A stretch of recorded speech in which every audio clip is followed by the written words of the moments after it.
there's a psychologist, Barbara Fredrickson, who works on love, and she refers to micro moments of positive experience. So this is to pick up on this idea that it's sort of in the air that we breathe, it's in our atmosphere. Now those micro moments can be negative or positive, but they're so formative.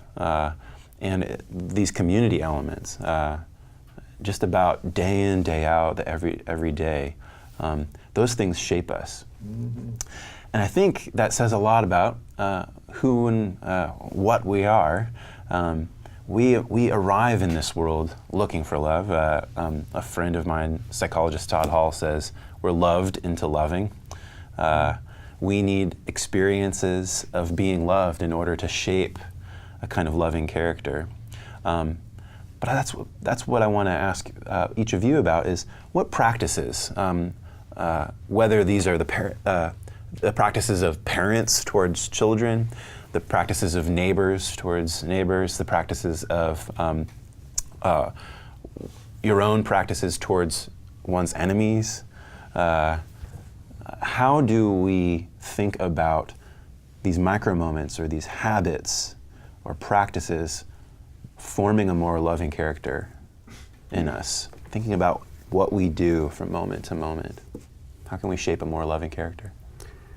Well, Aristotle, of course, talked about developing habits, and the right kind of habits which would help one move towards character.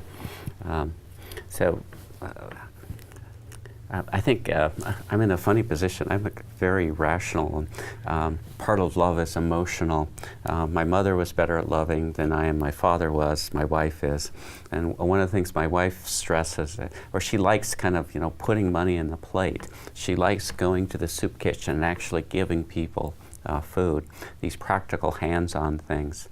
At one point, I wanted to be an engineer. So, with regard to my tithe, I said, why don't we just have an auto deduct from the bank? It'd be so much simpler. But I think there's merit in kind of the hands-on, regular doing that, because it does kind of shape one's character. Mm-hmm.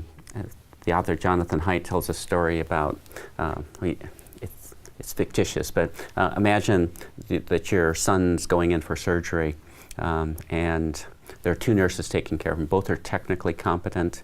And suppose also we know that our son doesn't actually feel anything, but one nurse kind of reflexively, as the procedure is being done, strokes his head. And which nurse do we admire more? It's the one who, kind of an ongoing basis, it's her character, it's who she is that leads her to do that. And I'm sure that is a result of years and years of being acutely attuned to the needs of the people in front of one. Mm. What do you think, in the case for the nurse, to kind of make this story more robust, what kinds of life experience makes her the kind of person that is gentle and caring and loving toward a person who might not even receive it? Well, there are a couple of possibilities, because people get to the same place in different ways. The most obvious possibility is she herself was deeply loved. But then there are some people, who come from really horrible backgrounds, and they say, this was a terrible way to be raised. Mm-hmm. I'm determined to be something other than that. So some very loving people come from non-loving homes. So it can work either way.